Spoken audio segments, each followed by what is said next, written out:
Hello, I'm Joanna Nadin and welcome back to part 2 of Penny Dreadful and the Birthday Wish.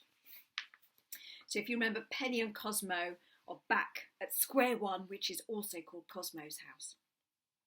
And we are lying on his rug made out of recycled shopping bags and saying, "It is not fair," quite a lot when Sunflower comes in. And she is very keen on fairness. So we tell her about the birthday tea and Timbuktu and the mug with the monkey on it, which is only $3.99. And Sunflower says a mug with a monkey on it is not a good present because it is a bought present, and all the best presents are ones that are made with love or recycled shopping bags. But Cosmo says we do not have any recycled shopping bags because she made them into a poncho last week, so it will have to be love. Only I say it will have to be some love that does not involve scissors or glue because I am banned from them for several reasons. And Sunflower says in that case I can bake my love into a cake, which will make Mum utterly pleased, and she will not want to go to Timbuktu or Chipping Broadley, and we can make it right here, which is fortuitous because I am not allowed to use the cooker at our house. But what is not fortuitous is that Sunflower does not believe in recipes because they are like rules, and rules are against her human rights. And she says we have to use our imaginations and invent a cake of dreams. So what we do is we get a giant bowl, and in it we put several things from the cupboard, i.e. 1, a bag of flour, B, a box of eggs, C, a jar of black treacle, 4, some cubes of lime jelly cut up, 5, a packet of chocolate buttons, F, some grated cheese, because Mum is always saying that grated cheese is the icing on the cake of any food, but we put it inside the cake because we want to put pink stuff and some plastic farm animals on top. And that is when I have my brilliant idea, which is to put a coin inside the cake too, and it will be like the lucky 20p in the Christmas pudding. And whoever gets it will be able to make a special wish, e.g. for a year's supply of digestive biscuits. And Cosmo says that is definitely a brilliant idea. Only we cannot find a coin, so we have to use a plastic piglet instead. But Cosmo says it's definitely a lucky piglet because it only has 3 legs, but it can still stand up, which is a miracle. So then we go to the garden and ask Sunflower to turn the oven on because she is doing yoga by the compost, and because we are being responsible, and also because Cosmo does not know which knob is on. And we put the cake inside for almost about an hour, which is when Cosmo says it must definitely, absolutely be cooked by now.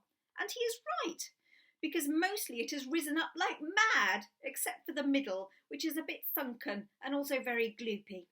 Plus the 3-legged piglet is upside down in it, and it looks like it is drowned in some mud. But Cosmo says we will cover that up with the pink stuff and no one will be any the wiser. And he is right again, because we put on loads of pink stuff, which is made from butter and sugar and beetroot juice for the pink, because Sunflower does not believe in artificial colouring. And we stick a cow and a horse with one eye on the top, and it looks magnificent and is utterly a cake of dreams. And there you go, you can see the cake of dreams. And then we carry it completely carefully all the way back to my house for the birthday tea.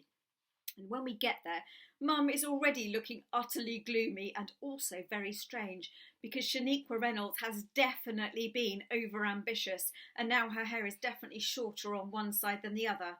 And Dad is saying, "It's not so bad, and in fact, if you lean to the left all the time, you look almost normal." Only Mum says, "Gordon, if you cannot say anything helpful, then do not say anything at all." So then he is utterly quiet. But someone is not utterly quiet, and that is Aunt Dee Dee, who says, "Well, if you will go to cheap places, you only have yourself to blame." Because she goes to Antonio's in Chipping Broadley, and it is £50 for just a haircut, which Aunt Dee Dee says is money well spent, but which normally Mum says is madness, and she is the one who is smiling. Only she is not smiling now. So then Dad says, "Maybe it's present time," and everyone agrees. And so Mum opens her presents, which are 1, some oven gloves from Dad, B, a purple scarf from Daisy, because purple is Daisy's favourite colour this week, C, a bottle of rum from Gran, B, a book about birds from Barry the cat, 5, a ticket to a concert by Mr. Nakamura, who is Georgia May Morton Jones's music teacher and says she shows potential on the violin, from Aunt Dee Dee. And Daisy says, "What "What is your present, Penelope Jones? I bet it is moronic." And I say, "It is not. It is a cake of dreams, and it is the best kind of present because it's made with love and also eggs and some other stuff. And here it is, ta-da!" And me and Cosmo bring in the cake of dreams and put it on the table. And Daisy says, "Why is there a horse with one eye on top?" And Cosmo says, "It's decoration. And also there's a three-legged pig inside, and whoever gets it can make a wish." And Dad says, "Splendid. What a brilliant idea." Only Mum is not looking as if she thinks it's completely brilliant, but that's only because she hasn't tasted it yet. So I say, "It's time to cut the cake." And so Dad does it, because I'm not allowed to use a knife ever since the time I sliced a very little bit of my thumb off.